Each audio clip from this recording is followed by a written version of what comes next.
Good afternoon. Nice to be with you again this afternoon.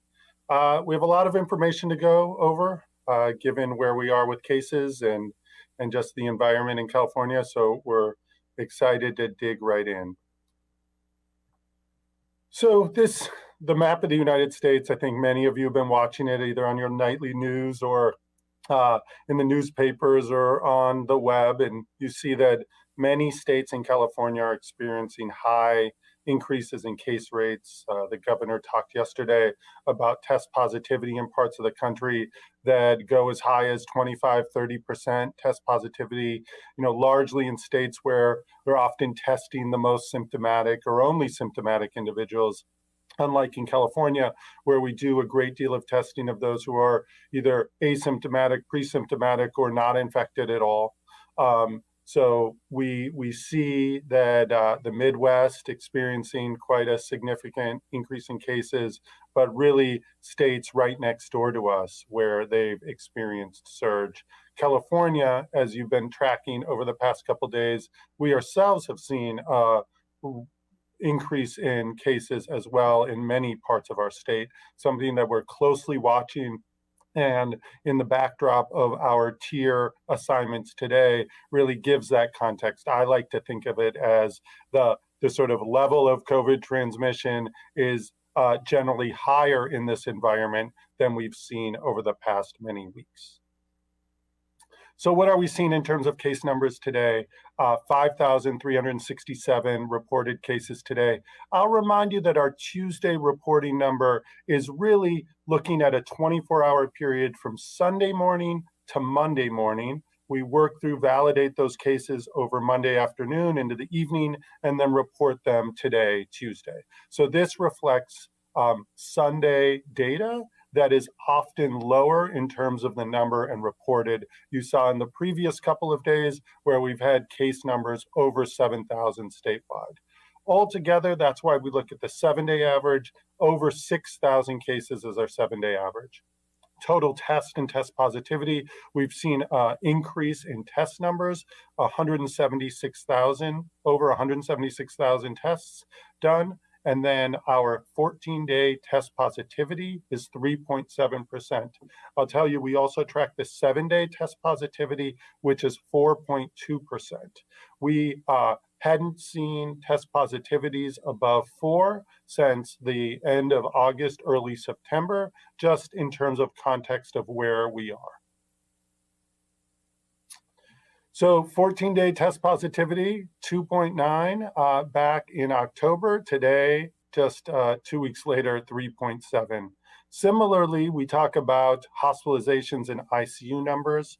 I'll just also remind you or tell you for the first time, some of you, the trend that we've seen as we continue to learn about COVID transmission is when we identify cases today, we expect to see some of those cases, approximately 12% of the cases, end up being hospitalized 14 days later. So between 14 and 21 days later. So today's cases become hospitalizations 2 to 3 weeks out. And so it's important as you look at today's hospital numbers of 3,083, which represent 31.6% increase over the past 14 days. These really higher number of cases that we've seen over the next few days won't manifest or won't become patients in hospitals for another 2 to 3 weeks. Similarly, we know that the ICU hospitalizations have increased, currently at 859. That's nearly a 30% increase over the last 14 days. And we know that patients hospitalized today with COVID, if they need ICU level care, often need that within the first 7 days of hospitalization. So as we see that hospital number creep up because of the case number that's gone up, we also know that we'll see an increase in ICU hospitalizations. So we have spent quite a bit of time speaking about all of the things that we should do to reduce our risk. We wanted to take a moment to discuss what are the higher risk or high risk situations. So one thing we know that activities where it's difficult to mask the whole time, so for example, eating and drinking, create a higher risk for COVID transmission. Similarly, activities where you see people who you haven't seen recently, so people outside of your household, also create a higher risk situation. And I'll just say, we often feel this the most with people who we're close to, so extended family, our closest friends. But even if we haven't seen them for a while, just because they're close to us personally doesn't mean that they have a lower risk of either passing COVID on to you or having COVID come from you to them. So we want to be very careful, not just with those we don't know from outside of our household, but even those that we know quite well who aren't part of our immediate household. We also know that activities where it's difficult to keep your distance create a higher risk. So imagine multiple people at a small table, either playing a board game or having and sharing a meal. Activities of longer duration, we also know create a higher risk. And activities that don't allow, in spaces that don't allow plenty of fresh air to circulate, also create a higher risk situation. We've talked to you for many, many months about the importance of outdoors versus indoors. This is really one of the manifestations of this point, but also the ability, even when indoors, to have the windows open, the doors open, to make sure that as much fresh air from outside is circulating inside, an important feature of reducing risk as well. So instead of just showing you all the things that we advise in terms of reducing risk, we wanted to show you exactly what those features of activities look like that increase risk of COVID transmission. So this is a curve that I'm going to walk you through. We're going to use this more and more in the future, and I'll explain why in a moment. But the point of this is to show you exactly how some of the points made in the previous slide actually manifest in case transmission across California. So this is California's epidemiologic curve.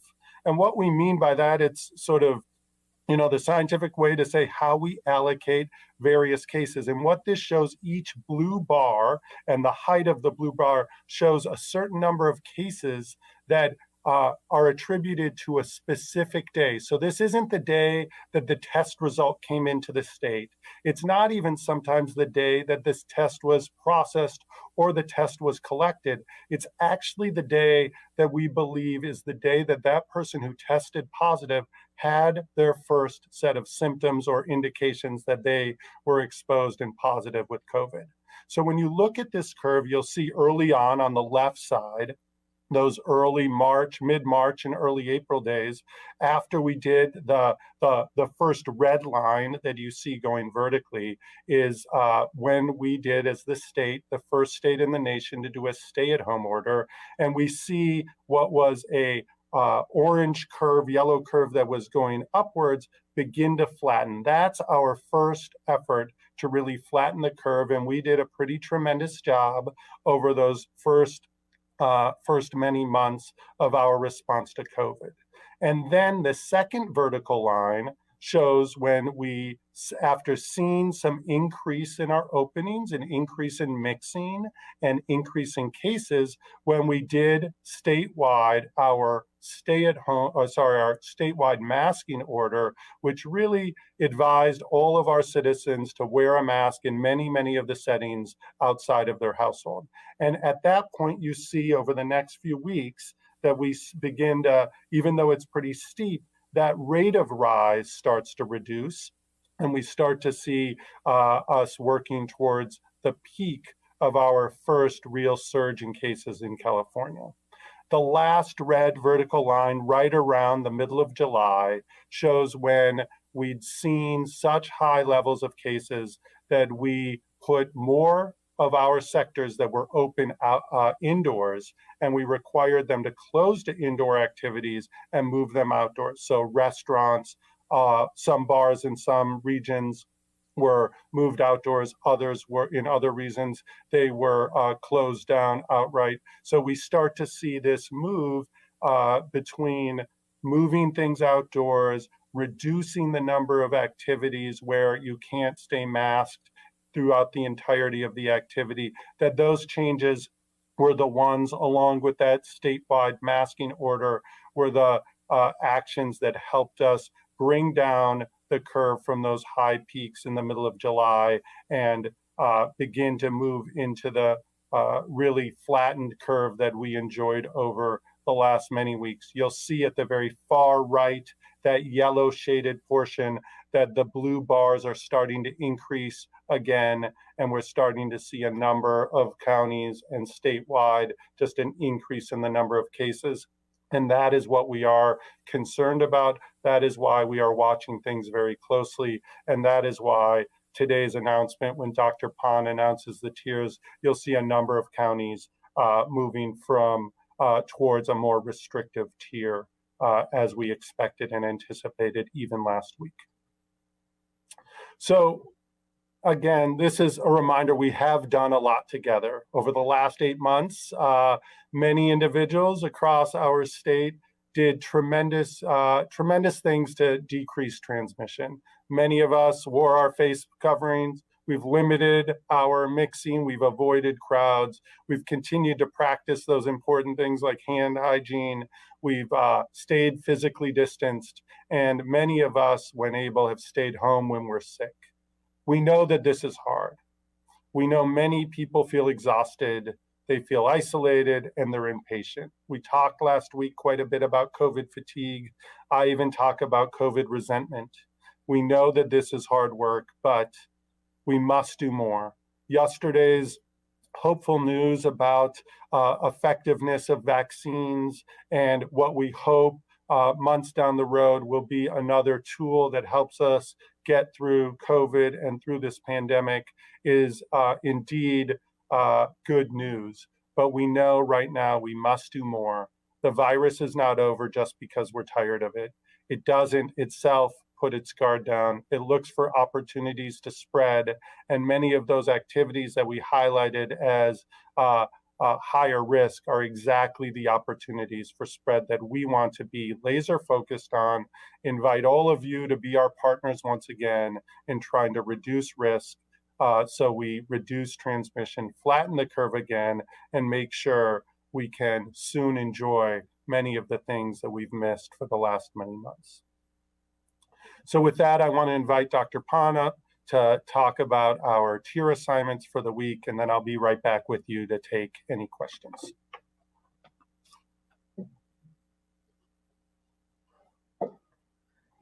Good afternoon. Thank you very much.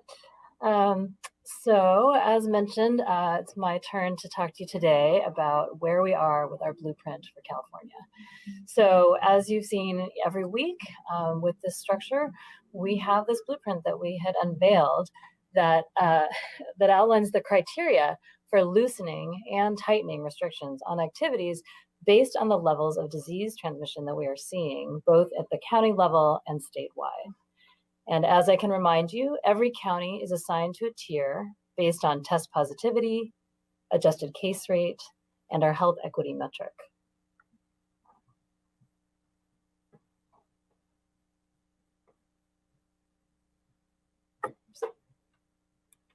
Let's see, that's the slide here. There we go. Okay, so as you are also likely very familiar with, your county color determines what operations you can do in your county. So just to highlight again, we have the widespread or purple tier, and that's when you have adjusted case rates over 7 and a positivity rate over 8%. You have our red substantial rates and case rates 4 to 7, positivity rates of 5 to 8%, and then the health equity quartile needs to have test positivity rates between 5.3 to 8.0%. And again, we have a moderate range of the orange, 1.0 to 3.9 case rates with the positivity rates 2.0 to 4.9. And again, our health equity quartile needs to be at 2.2 to 5.2%. And then minimal disease transmission in our yellow is less than 1.0 of case rates and less than 2.0% of test positivity. So what we want to show you here it's actually very interesting to think about that epidemic curve that Dr. Ghaly showed you and what's happening in our state. And this again really shows us how we have moved as a state with the changes in disease transmission. So we started out and we launched this blueprint for a safer economy at the end of August. And we started out with a really large proportion of our state in the purple tier and the widespread tier. And you can see as we progressed every week that we've opened more and progressed more and more counties towards the right, towards the minimal. We look at October 27th, the week of that week, and it looks there like that was probably where we were the most open. We had the least number of counties in the widespread tier that has the most restrictions, and more counties were on sort of the other side of this, and the most counties in the yellow or minimal tier. Just as you saw in that epidemic curve, what was happening around the same time was that we started seeing some slow increases, probably the beginning of October. So as we've seen reopening, which is anticipated, we've started to see more cases and more concerns about increasing community transmission. In addition to our reopening, you've seen as that map that you saw earlier as well of the whole country, and we are side by side with other states and other parts of the country that are having increasing cases as well. So over the last several weeks, you've seen actually that we have had a few more counties come into the widespread tier in the purple. And we're going to tell you which counties today have moved into the different tiers and moved backwards. So today there are 3 counties, Sacramento, San Diego, and Stanislaus County, that are moving back to purple in the widespread tier. There are several counties moving back to the red or substantial transmission tier: Amador, Contra Costa, El Dorado, Placer, and Santa Cruz. And there are also counties moving back to the orange tier: Modoc, Siskiyou, and Trinity. And again, with these increases, we are not seeing any counties move forward this week. So to remind you, and as Dr. Ghaly mentioned as well, all of your simple acts can make a huge difference for COVID-19, and it will help us prevent the flu as well as we head into the usual flu season. We really implore all of you, wear a mask and maintain 6 feet of distance from others. It's always really important to wash your hands and have good hand hygiene, especially before you're eating. And you again heard all the things that can be high risk, so it's really important to have hand hygiene.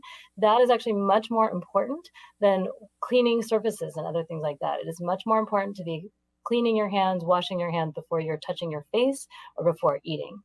And really, really important, as hard as it's been, as Dr. Ghaly emphasized, is minimize mixing. It is really safest to stay with the people in your own household and minimize mixing with other people. And really important to get your flu shot. I have gotten mine. I've made sure everyone that I love has gotten theirs. Please, please get your flu shot and help protect all of us from flu this season as well. Thank you.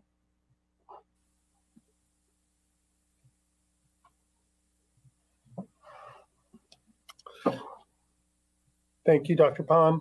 I want to start by taking the first reporter question. Ron Lynn, Los Angeles Times. Hey, Dr. Ghaly, thanks again for taking our questions. They're super, super helpful in helping us communicate what's going on. Great, my pleasure. Several questions for you. On Monday, health officials in LA and Santa Clara counties said they're now in what they consider a surge. Would you consider California overall being in a new surge or a new wave?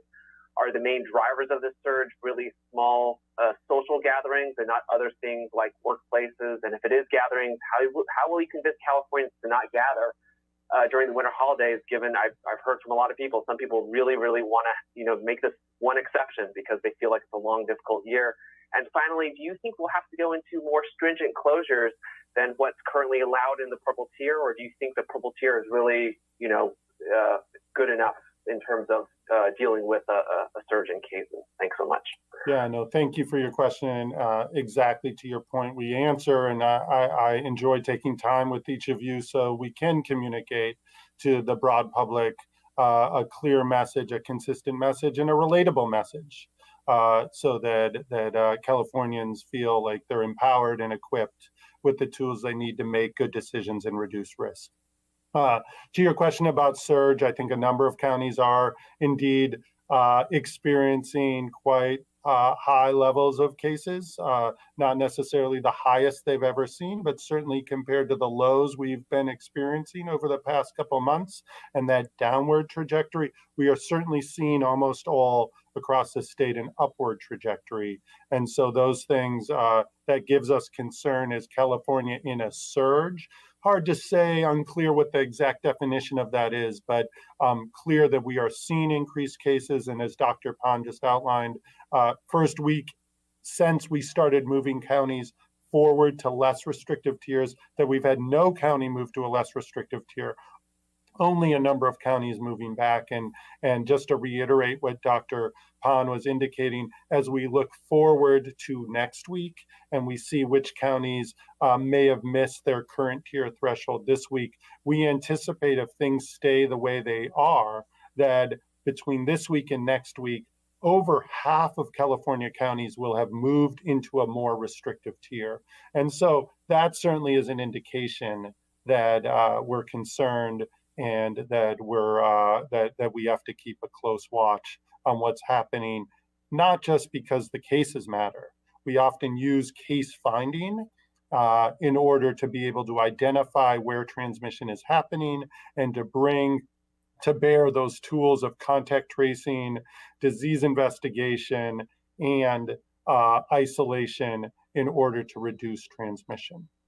To the other parts of your question, certainly we constantly look and determine whether our tools and our framework make sense.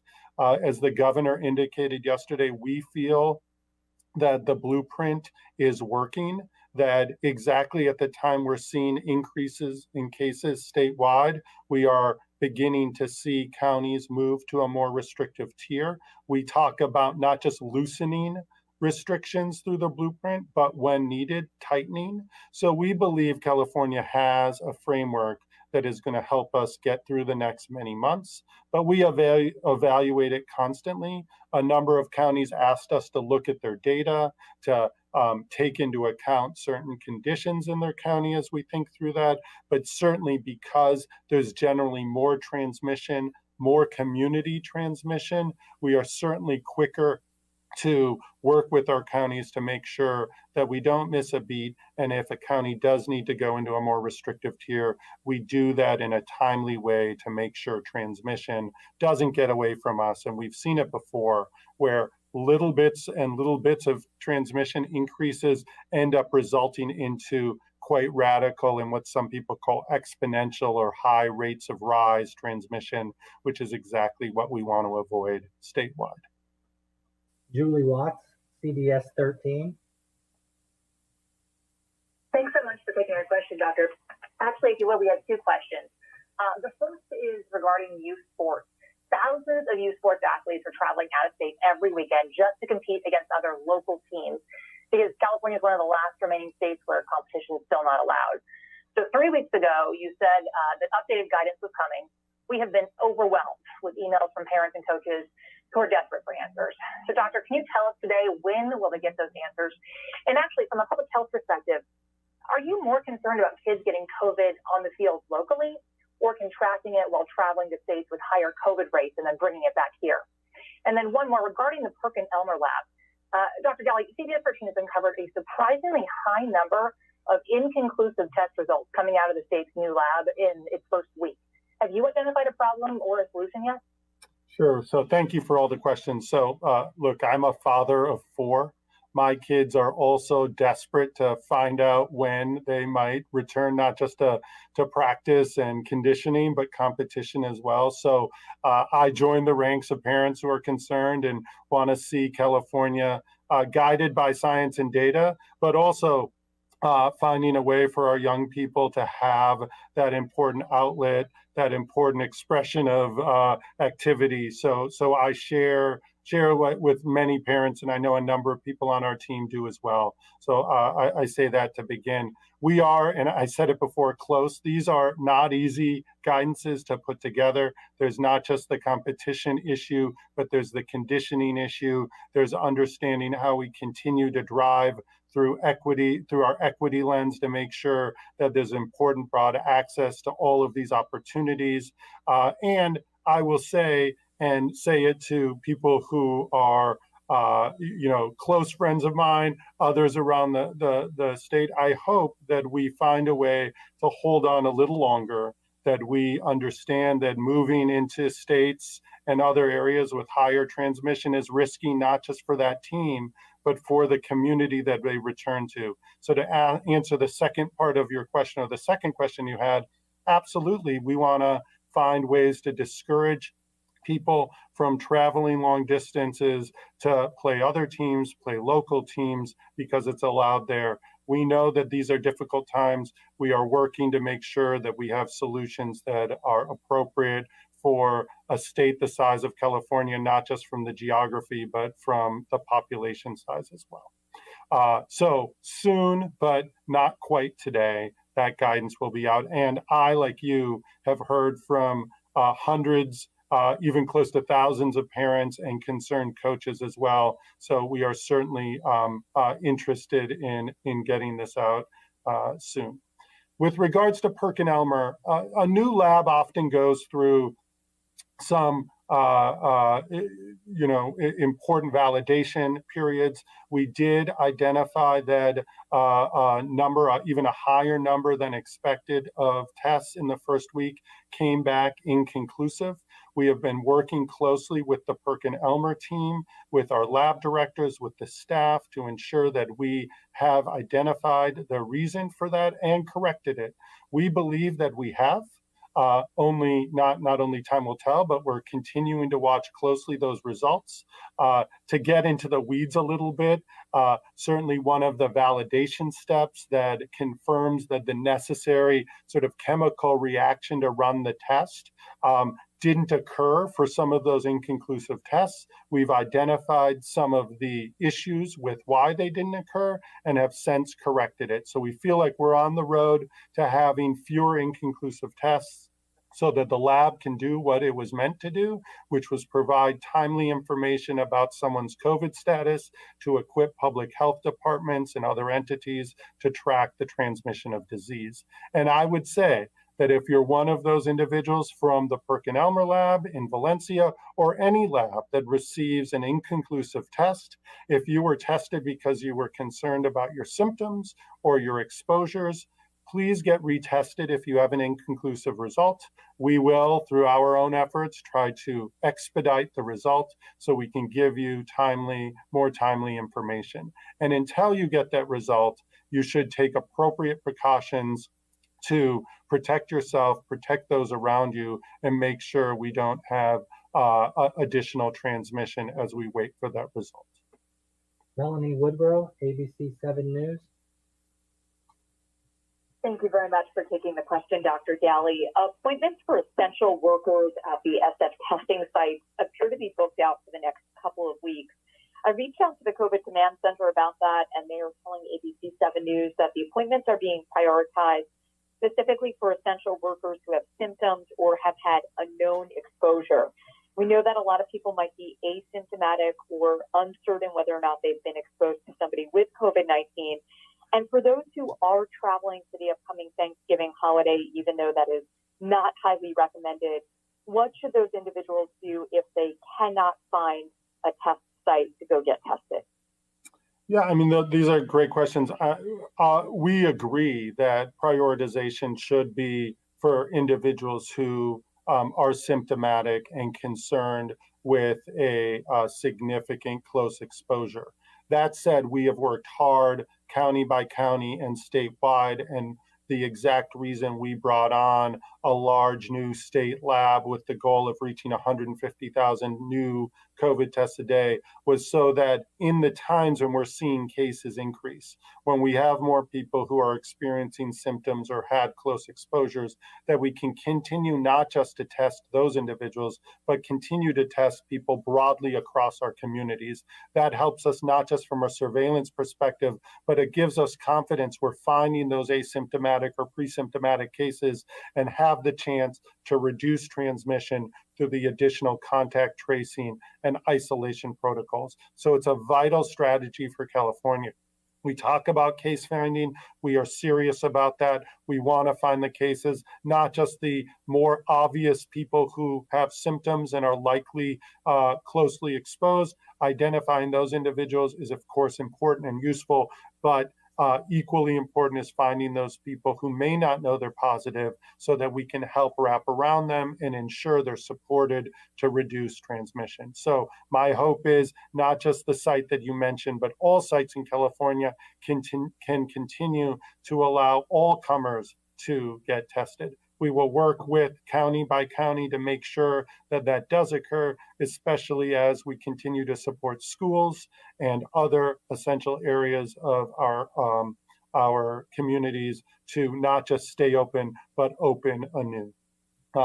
And in terms of the question about those who might be traveling and their inability to get a COVID test before traveling, as I've told many people many times, that practicing the important steps that we've talked about, wearing your mask at all times when you're with people that you aren't with normally, not in your household, keeping that physical distance, washing your hands, as Dr. Pond reminded us, is a very important piece, spending times outdoors, minimizing our interactions.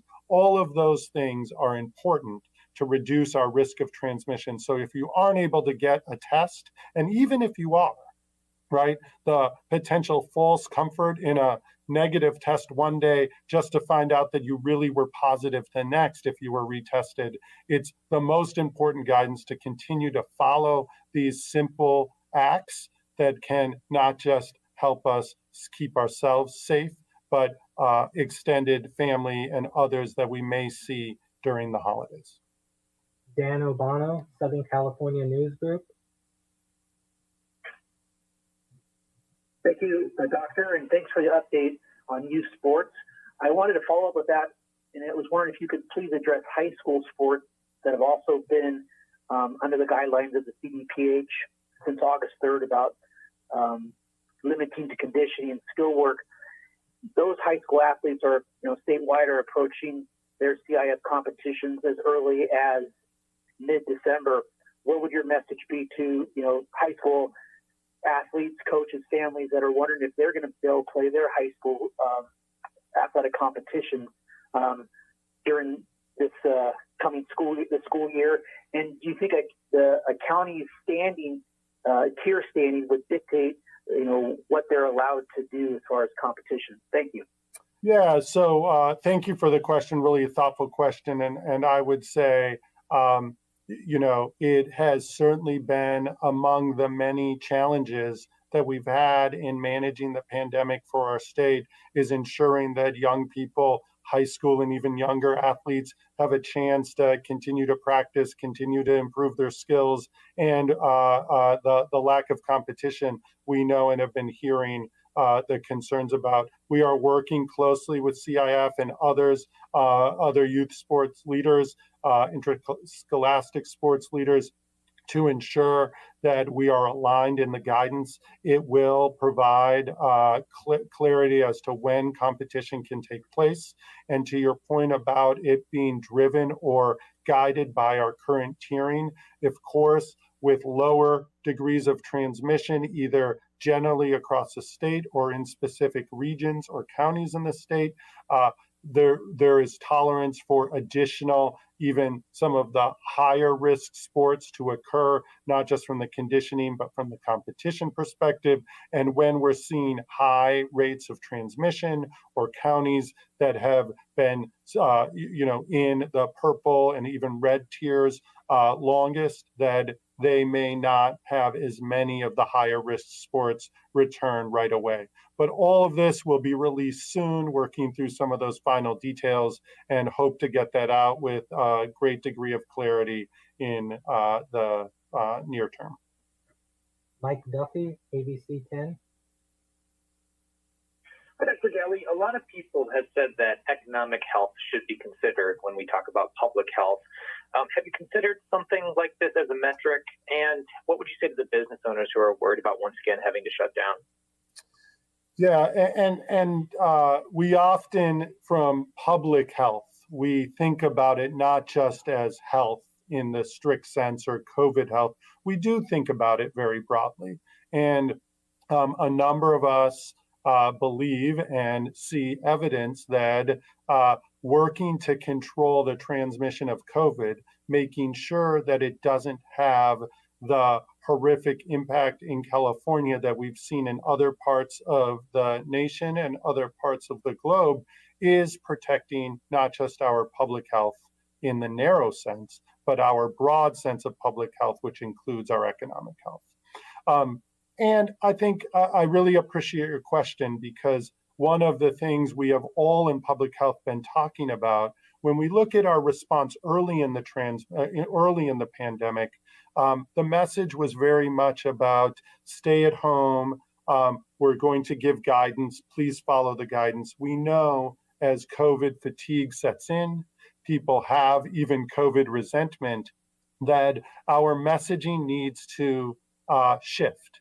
We need to be more relatable. We need to spend more time making the connection between our own personal actions, our decisions within our households, how those decisions actually can guide the fate of where our businesses are in our tiering system. And that collectively, if we do those simple things and we do them well, that many of the businesses that are at risk of returning to lower levels of occupancy or closure may have a chance to stay open. So we want to continue to work with all Californians, including our business owners and our small and large businesses across the state, to ensure that together we act, do these simple things, keep as much of our economy going while we ensure that transmission rates are lower.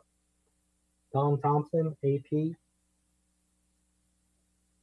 Good afternoon. Many of the Bay, well, I guess all the Bay Area counties, San Francisco Bay Area, are recommending 2-week quarantine for anyone who travels outside the region, and they're now considering a similar recommendation for those that come to the region from states with high case numbers. Do you think these are good ideas? And if they are, why not require it rather than simply recommend it? And might the states consider something similar statewide? So as we reflect, we work very closely with all the local public health officers. The Bay Area public health officers are in regular, frequent communication with us. None of these are surprising or of concern to the state. We certainly believe that actions that help reduce transmission, especially as increase out of state and even between counties in distant part of the state occurs, that advisories to do that safer, lower risk, lower exposure after those activities is important. To your point about requiring versus advising, certainly these are decisions that need to take a number of factors into account, but also a recognition that in order for us to get through the pandemic, working together, delivering relatable, understandable, clear messages, and working with Californians to show why making the choice to do a quarantine after travel, or for people who've come to visit from other higher transmission states, that those are advisable things and actually play an important role for our statewide effort to reduce transmission. And indeed, at the state level, we take a number of factors into play to determine what it is that the state should do statewide. And certainly, we are considering the guidance and advice around travel, especially as we enter this period of holidays and other events and activities where travel is common. Haley Winslow, Fox 11. Hey, Dr. Ghaly, thank you very much. Can you please take a picture of what Thanksgiving should look like for people this year? Yeah, go ahead. I didn't mean to cut off your question. I don't know, just kind of like at the dinner table, you know, like what people are trying to make plans for Thanksgiving. I like we talked about, I think people have kind of a false sense of security that if they haven't gotten it by now, you know, they're not going to. And having Thanksgiving with family wouldn't be that bad. Yeah, I think really excellent question, and I'm going to say a bit stay tuned. Later this week, we'll be coming again together to talk exactly about this issue.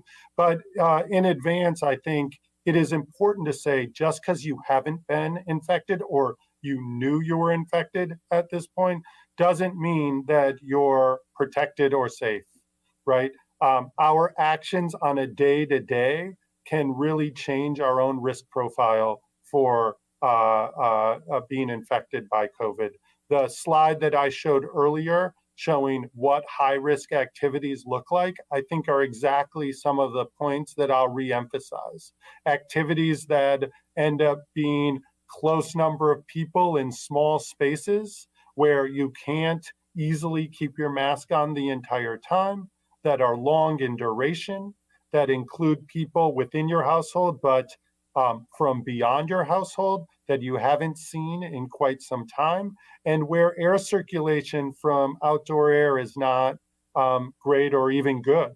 All of those conditions, which you can imagine could be a meal at a dinner table with people you haven't seen in many months over many hours, where people maybe start wearing their mask and take it off. You can imagine some of those situations being not just high risk, but really high risk.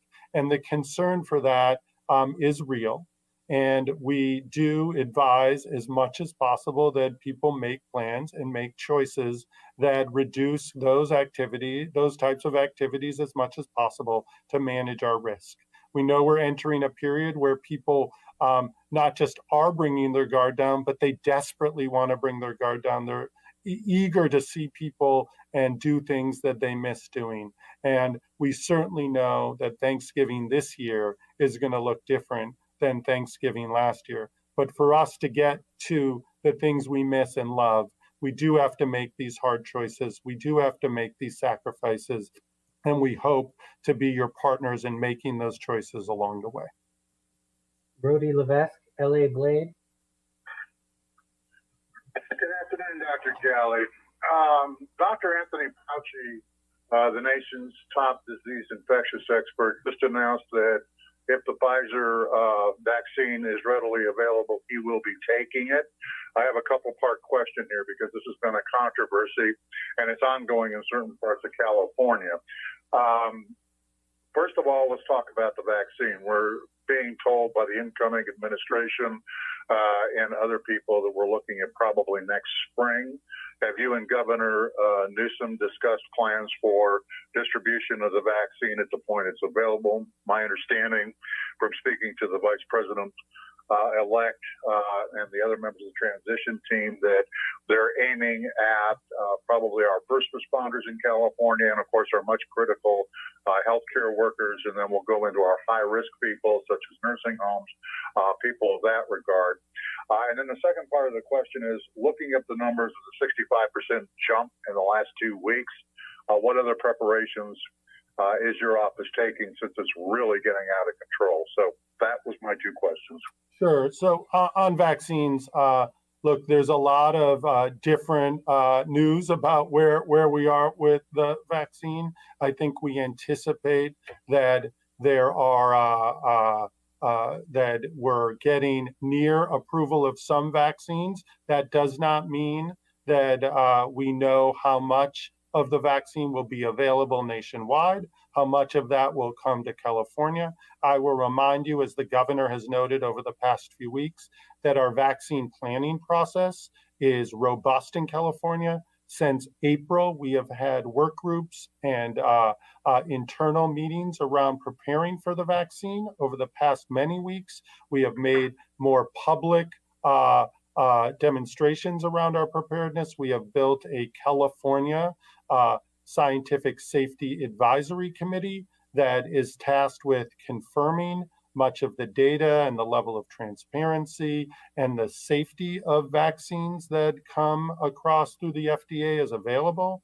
We've built a team of ethicists and other experts, including geriatricians and individuals who understand different challenges with prioritization of scarce healthcare resources to create a plan so that California with equity in our forefront, can provide vaccines when available to those who would need it the most, benefit the most, and then when we have more vaccine, who the next priority groups will be, and then when we have widely available vaccine, how we get it distributed to all Californians. So that is certainly what we continue to work on. I'm always pleased to hear a trusted, thoughtful science-first person like Dr. Fauci give his opinions. It informs and guides us as well. So we look forward to more engagement with Dr. Fauci. I have some regular engagement there, and we do look forward to that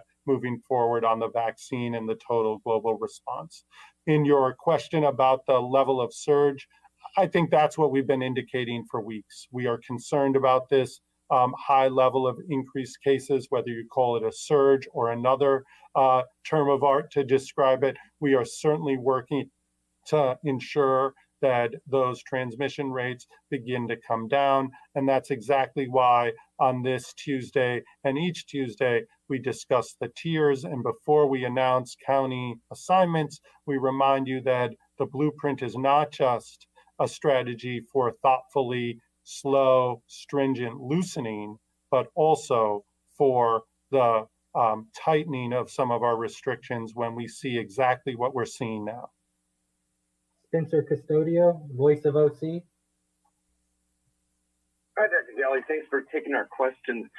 I'm just trying to figure out what some of the primary drivers. I know yesterday you had mentioned some social gatherings, you know, at private households might be contributing to the increased spread. But if you know, any of the contact tracing and efforts and the data there has shown, you know, maybe some restaurants or bars that are open in certain counties. I think, you know, if you're orange tier, you're supposed to be outdoor. But if any of those kind of establishments are also helping drive some of the increase in cases, and, you know, how might some of the guidelines could potentially change, maybe allowing less people indoors in restaurants, encouraging more outdoor activities as much as you can during the winter months?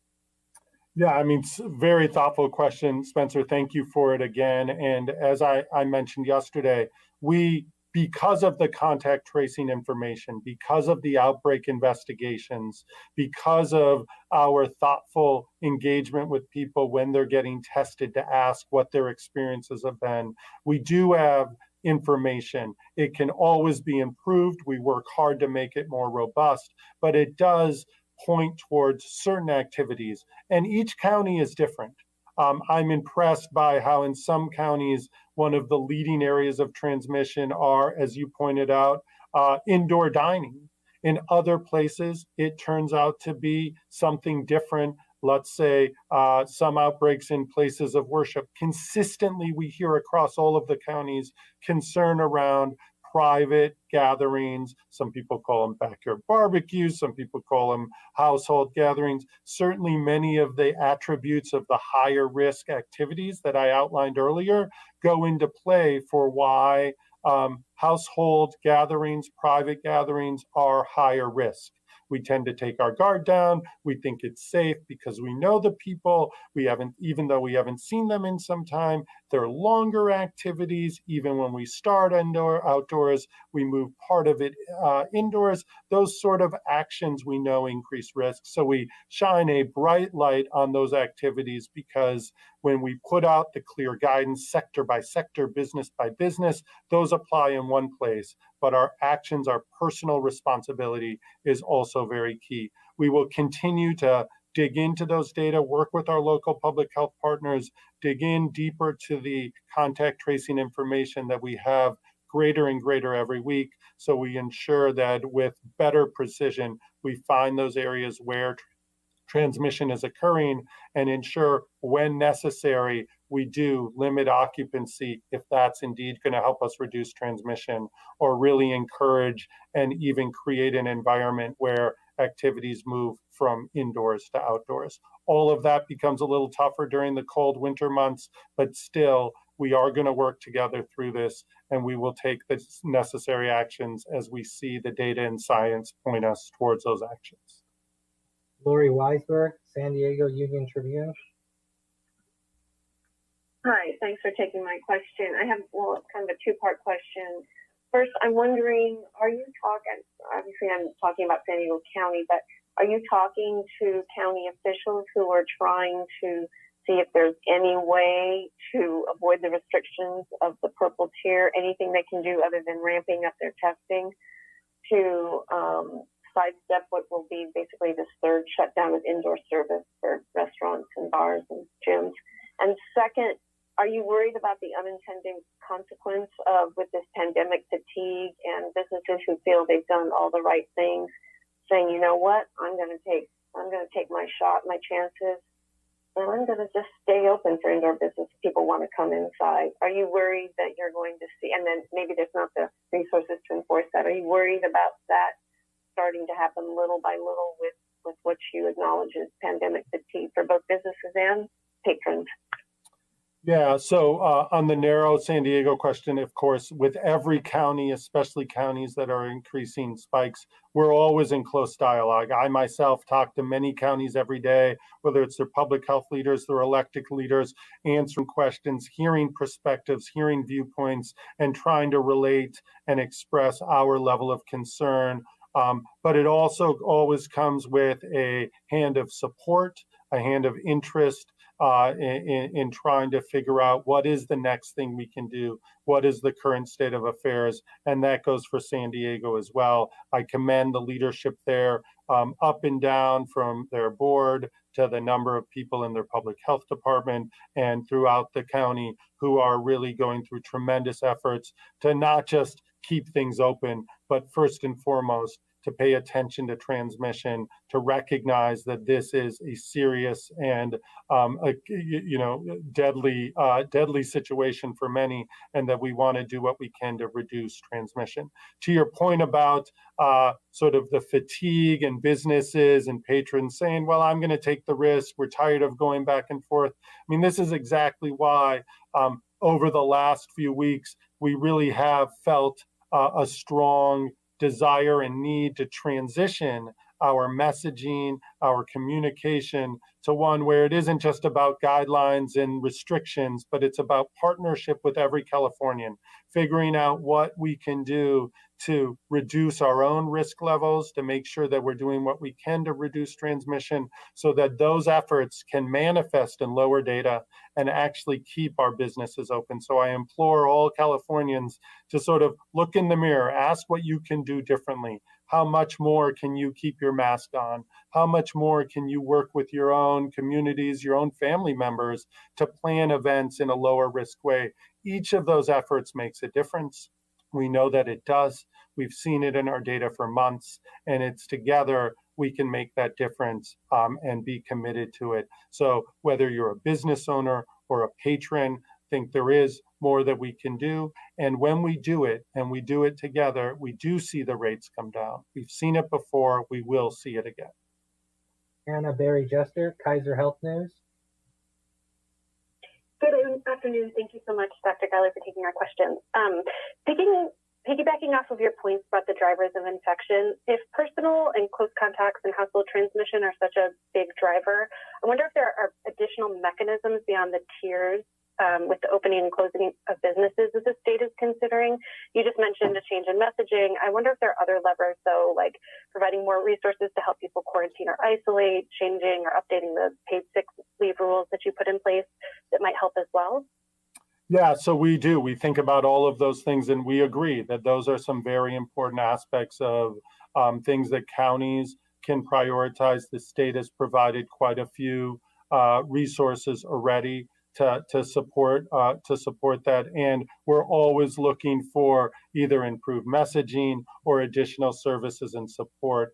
We know that a number of people who where it's really difficult to isolate for the entire period or for an entire day, just based on who's in the household, the responsibility as a breadwinner or a primary caretaker, that these things are difficult. And we are certainly working county by county to identify those resources, those messages, those practices that might help us do better, even if not perfect, but better at reducing transmission. We know things, it's not popular to say, well, if you're symptomatic or sick, or if you've tested positive, but you don't have significant illness, that wearing a surgical mask in the house around people you love, it's uncomfortable for many people. They wonder why they're doing it, but it's exactly the kind of thing that can help make a important, even if incremental, reduction in transmission risks. As it relates to sick leave policies, we're constantly watching the clock, we're constantly watching the impact, and among others in state government, we are always looking to see where we are with our federal partners in terms of providing resources so those important programs can be extended, and that the need to put food on your table, to make your rent, and those important, reasonable pressures that all of us face aren't the things that always get in the way of us being able to take care of our own health, the health of our families, and the health of our communities. Final question, Sophia Bolog, the Sacramento Bee. Hi, Dr. Ghaly. You talked before about how California's vaccine safety group won't delay a vaccine from reaching California. And you said that our experts basically are going to be able to review some of the publicly available data from clinical trials, so their review can take place at the same time federal regulators are assessing, the efficacy and safety of these vaccines. So I'm wondering, now that Pfizer has released some of its efficacy and safety data, I'd like to hear from you how that review is actually going in California. Have the experts on our panel started reviewing that data? And is there enough evidence at this point that they're able to draw any conclusions about it? Yeah, no, so excellent question. And the Scientific Safety Advisory Group is active. They have already begun meeting. I don't yet have the recommendation or assessment on any of the publicly available information that, I know that they will begin to review. So more on that later, but certainly we have built it so we don't create any delays on making that final determination, that these are individuals with long experience in reviewing this sort of data and information. They know not only what is strong evidence, but what is complete transparency with that evidence. So we look forward to providing that. And indeed, this is the first batch of information that we are having a chance to review, and it will help us ensure that no delays come, not just with this first potential release of a vaccine, but the future ones as well. And I will remind you that yesterday's important news about the efficacy of the Pfizer vaccine, it still requires Pfizer to complete the appropriate steps to monitor patients in their trials for a long enough period of time. So we aren't done yet. The public saw important, promising information yesterday, but nothing is complete. The vaccine has not been released, and we eagerly await for more information. And California will be ready when we look at that information, endorse its safety, to distribute it according to the plans of our drafting guidance groups and the forthcoming community advisory group, who are there to help us communicate effectively with broadly across California the importance and approach to vaccination in our state. So with that, I look forward to seeing you potentially later this week with more of an update on our numbers, more of an update on where the trends are heading, and certainly some additional information about the upcoming weeks, where many of us have plans or are eager to make plans to see family, to see people in our communities, and the reminder that we still really endorse and push this concept of doing as much as we can outside, finding ways despite the colder weather to keep it outside, to keep it short, to keep it physically distanced, to wear our mask, and to follow all of these important public health steps that we've seen flatten the curve before, and that we will employ and use to do it again. So with that, thank you and have a good rest of your afternoon.